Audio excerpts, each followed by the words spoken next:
Well, hey everyone! Thank you for joining us for Meet the Team. We've actually saved the best for first because we've got Lindsey Harden with us. Obviously. So Perry, help us get to know Lindsey a little bit. Yeah. So Lindsey, tell us a little bit about your background and how you ended up here at the Refinery. Yeah. So in high school, I really felt called to ministry. I had one of those clear callings from God. He didn't speak audibly to me, but it was just so clear that you are to go into ministry. I had no idea what that meant. And so I ended up going to Hope International University and got my degree in ministry. And again, not really sure what that was going to look like. And ended up working at another church with Chad, and then he eventually brought me over to Refinery. And so while I've been here, I've got to do all sorts of different things. That's awesome. Real We're quick. so glad to have you a part of the team, by the way. Did you ever have Dr. Joe for a class? I did. Yeah. So he was my advisor. I had him for a couple classes. I got to TA for him. So I spent quite a bit of time with him. Oh, that's cool. That's cool. HIU alum. Yeah. Let's go.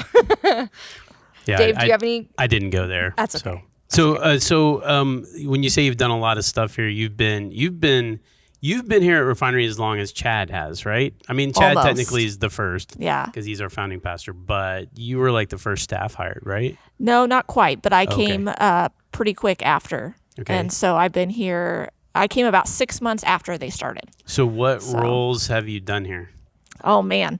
So I have, I started the women's ministry here. Okay. I was an admin here. Okay. I have done life groups like I do now. I have done events. I have done meeting with people. I have done discipleship. I have done, oh man, I don't even know. It's just You changed. speak on stage. I get to speak on stage. Yes. That's awesome. There's pretty much nothing you don't do. I haven't seen you lead worship though. Yeah. I keep asking Matt to do that, and he keeps telling me no. Okay. We'll just have to talk to Matt Yeah, about I that. know. Maybe we can demo after this. Does Yes, that sound good? I'm ready. So what was your favorite thing that you've done, and what is probably like your least favorite thing that you've done since you've been here? Oh, good question. My favorite, I love to start stuff. I love to see a need and to create it and to put it into place and see it go into action. Once it starts to maintain, I get a little bored. So I like the challenge of starting new things. My least favorite things is probably just sitting at a desk all day. That's something. So when I was an admin, I sat at a desk a lot more, and I don't always enjoy the monotony of that. Sure. I feel the same way. Administrative work, I'm just like, I can't Kill me I now. can't do this. Yeah. I like that. That's awesome. So what's like probably the biggest challenge for you with what you do? Is there a particular challenge that like stands out for you, or I don't know? Probably ask that from each person, because each person has like a unique role, and then there's probably certain things that people aren't like aware that, hey, that's a real challenge to do that particular role. So how about you?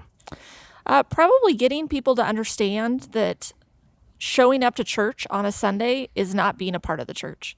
It is great. We want you to be here. It's fantastic, but you need to be a part of the body of Christ. And so how do we move people? How do we get adults to understand it's not just showing up for 1 hour, once a week, once every other week, whatever that looks like for them, but like, hey, we want you to invest. We want you to be a part of this place. We want you to engage at a different level and truly be a part of the body of Christ. That's great.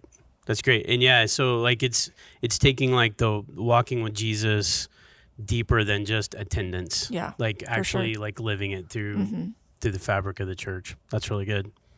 That's awesome, Lindsey. So if you had to set a goal for yourself, or maybe you have goals now, what is one of your biggest goals in your position? What is one thing that you are striving for, one thing that you'd love to see one day? Just a big idea, a big dream, a big goal that you have specifically for your position. Yeah, so one of the things is that everybody would be in a life group, that adults would all be in life groups, because that is where the church really happens, in a smaller setting, getting to know people on a deeper level. And so that is a huge goal of mine. One of my other goals that I always try to keep in mind is people are the most important job that I have. And so people have to come first. And there's busy work that has to be done. There are things that need to happen, but when you get that phone call, you drop what you're doing and you go. Like, if people aren't the most important thing in your role, then something's not going right.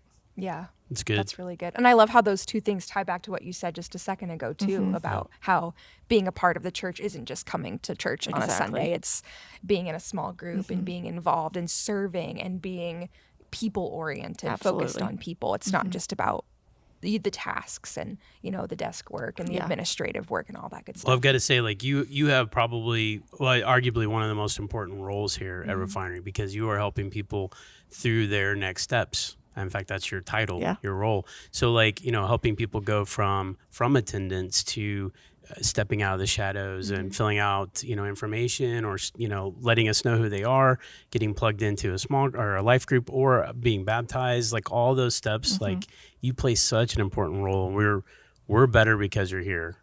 So glad that you're here. You have some fun questions, don't you? Yeah, so one fun question, just to kind of finish this off. I'm a little nervous. Don't be nervous. It's okay. We'll keep it simple. If you were a bucket, like a 1-gallon bucket, what would you be filled with? Oh, geez. Ice cream, obviously. Aaron's ice cream, to be specific. And even more specific, it would be the salted caramel brownie ice cream. The one that we had, 2 days ago. Probably the best ice cream absolutely. ever made. Yeah, So that would be all. I feel like I could have answered that for you. Yep.